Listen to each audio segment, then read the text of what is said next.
Le parcours du triathlon aux Jeux Olympiques, il est exceptionnel. Euh, Natation dans la Seine, on aura peut-être l'occasion de revenir dessus.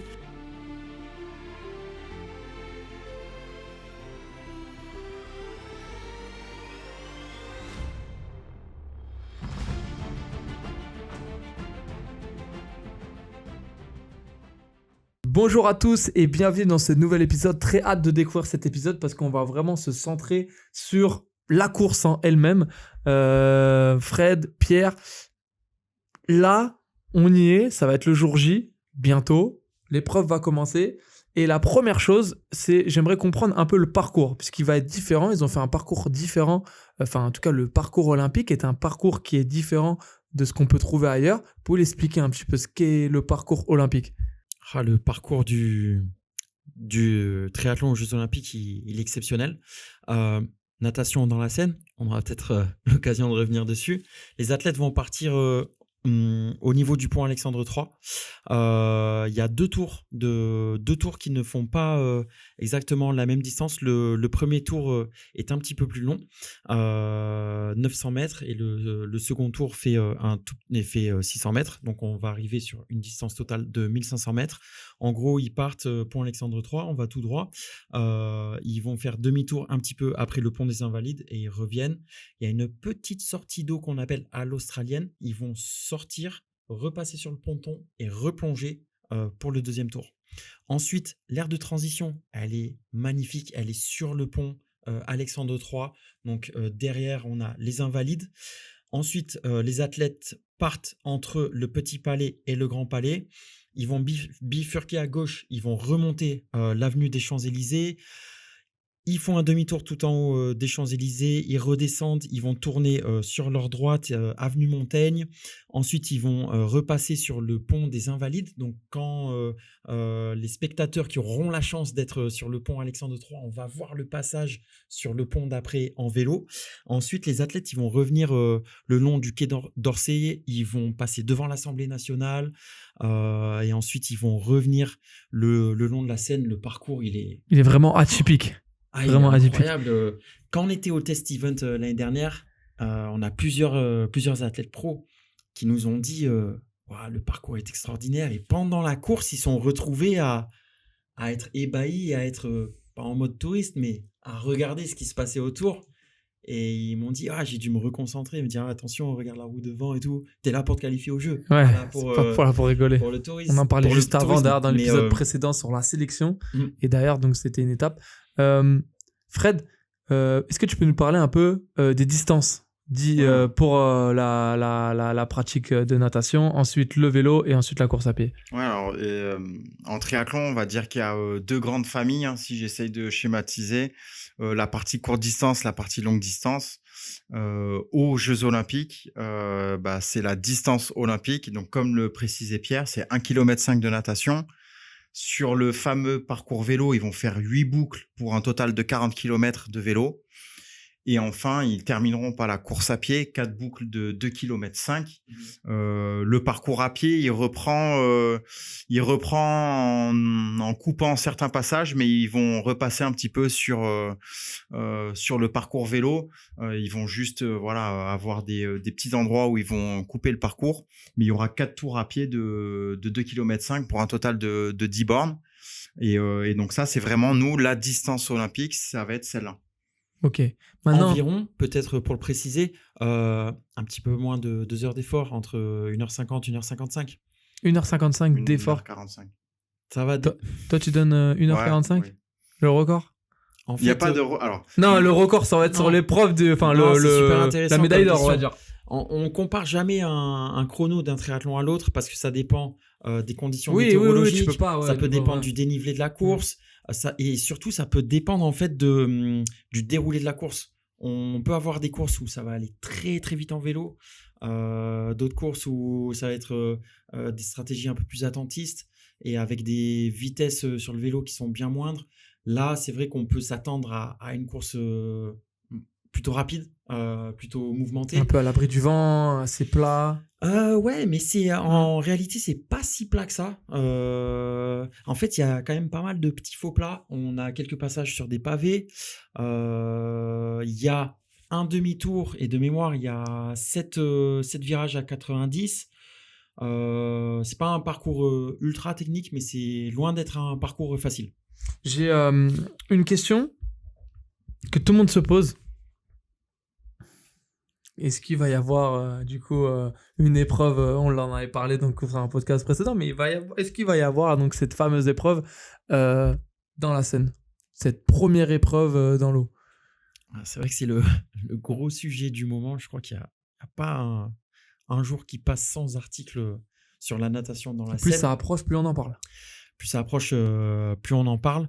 Peut-être le truc le plus important à dire, c'est que les triathlètes, les compétiteurs, ils n'ont pas peur d'aller nager dans la Seine. C'est vraiment, peut-être l'horreur pour monsieur et madame tout le monde, mais la plupart des triathlètes, ils ont déjà fait des triathlons dans des eaux troubles.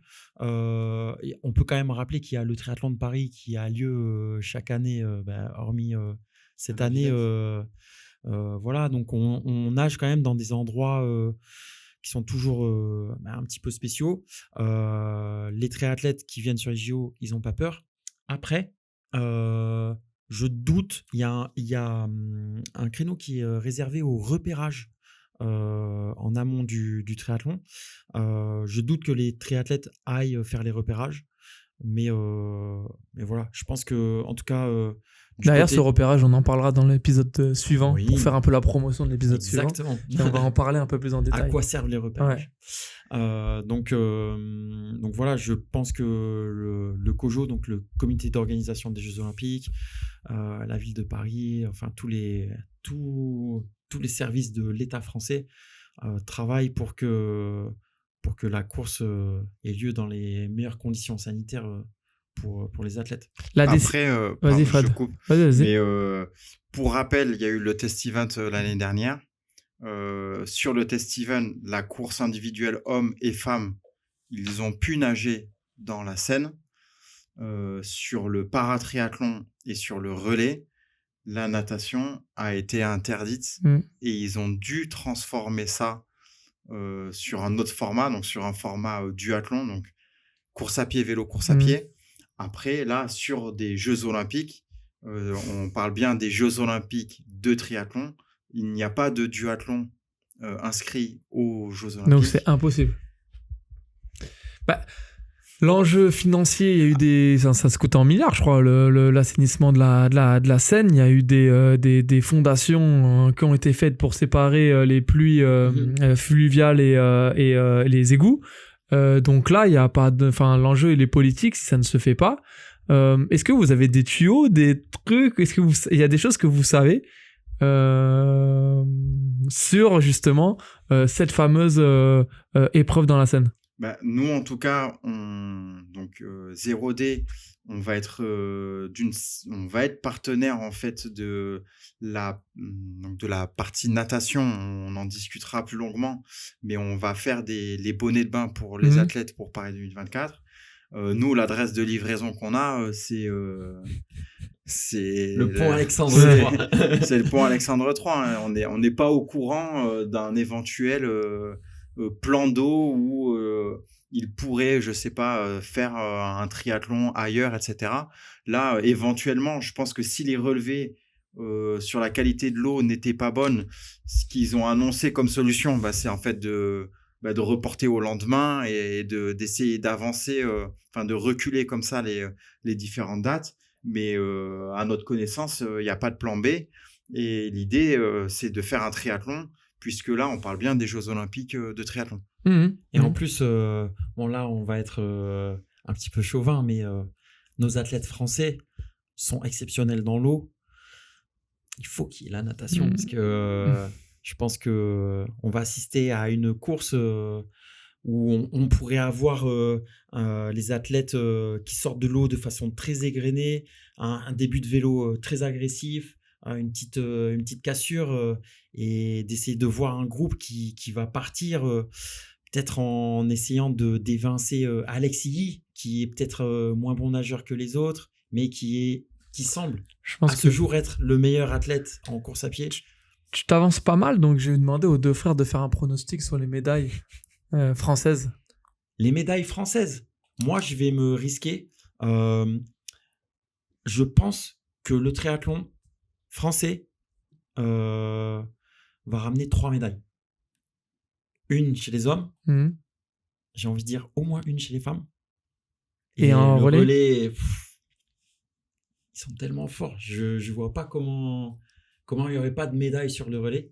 Après, voilà, attention, en triathlon, un virage, une chute.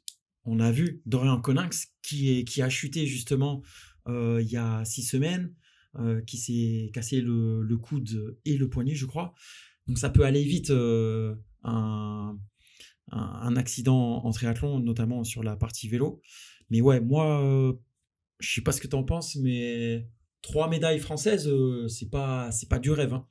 Non, je pense que c'est vraiment probable qu'il y ait, si bon là, j'arrive en 2e, donc ça va être, on va dire que c'est biaisé, mais j'aurais dit pareil, je pense, vraiment.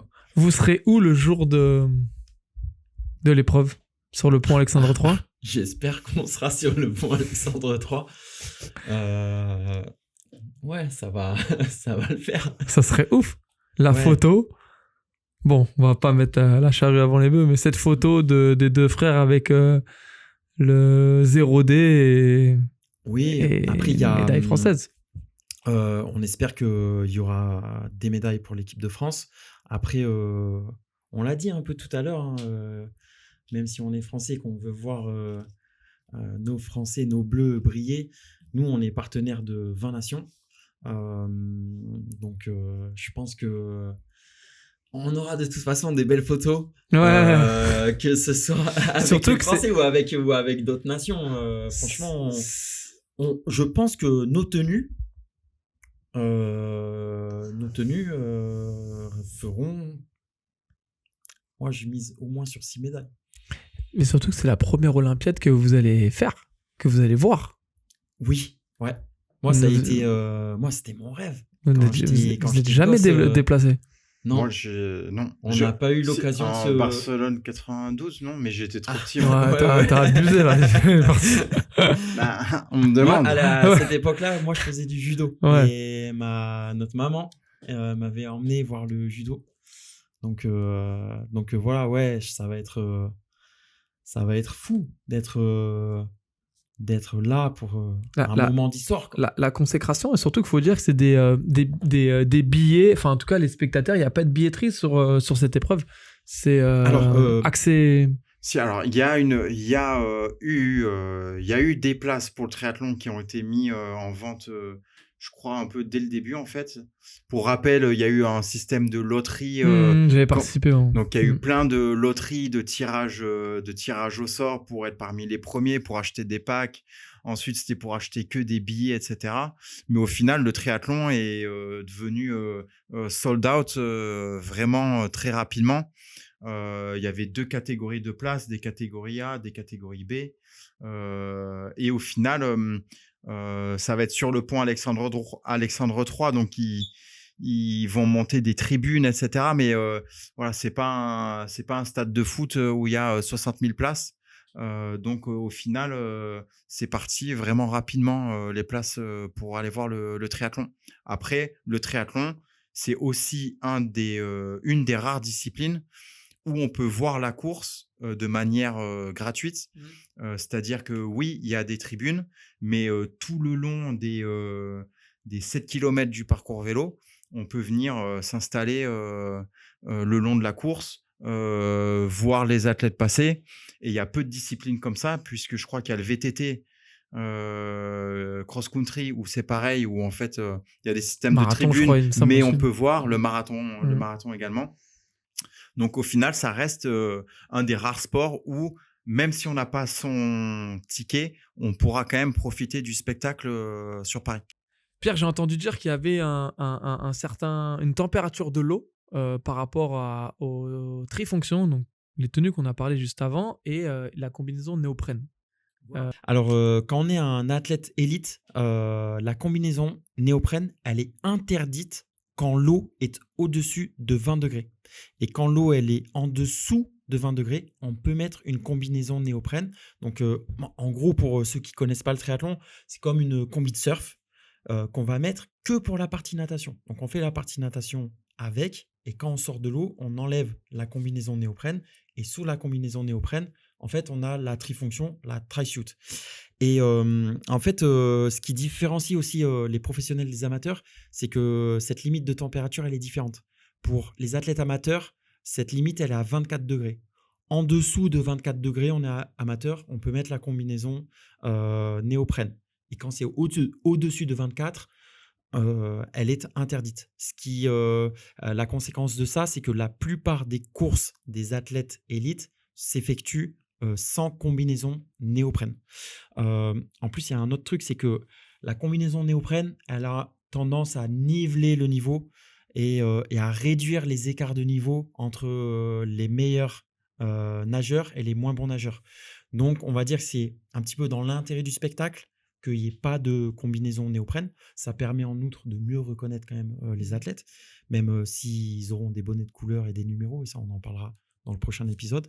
Mais tout ça pour dire que normalement, à ce moment-là de l'année, la température de la Seine devrait être au-dessus de 20 degrés, ce qui veut dire pas de combinaison néoprène, même si, Frédéric, l'année dernière, de mémoire... Ouais, sur le test event, pour les femmes, ça a été limite. short. Ouais. Ça a été short parce on rappelle que le départ, c'est 8h du matin. Donc, en gros, pendant toute la nuit, l'eau aura quand même tendance à baisser en température. Et effectivement, le matin de la course femme du test event, il y a eu des petites confusions sur est-ce qu'il y a la combinaison, est-ce qu'il n'y a pas la combinaison. Certaines athlètes féminines avaient enfilé la combinaison néoprène. Puis un petit peu au dernier moment, on leur a dit bah non, la combinaison néoprène, elle est interdite. Donc, ça fait des petites montées de stress. Mais oui, l'année dernière, c'était quand même limite sur est-ce qu'il y aura ou pas la combinaison néoprène. Ça fait tant de questions à se poser. Est-ce qu'il va y avoir ou pas déjà l'épreuve dans l'eau? Est-ce qu'il va y avoir combinaison néoprène ou pas? Franchement, le mieux, c'est d'attendre le jour J, de savoir ce qui va se passer et d'être autant, dans la compétition et dans cette épreuve. Et j'espère que on va apprécier vraiment autant que vous ce moment. Et ça clôture sur cet épisode. Merci à tous les deux d'avoir vraiment donné un maximum d'éléments sur cette épreuve si particulière. L'épisode suivant, on va parler vraiment des bonnets et vraiment s'apprêter vraiment sur une épreuve avant l'épreuve, en fait, en quelque sorte. Et voilà. J'espère que vous avez apprécié autant que moi cet épisode. On se donne rendez-vous pour le prochain épisode sur vraiment une épreuve bien particulière avant l'épreuve. Vous allez comprendre. Je vous souhaite une excellente journée ou soirée. Ciao l'équipe.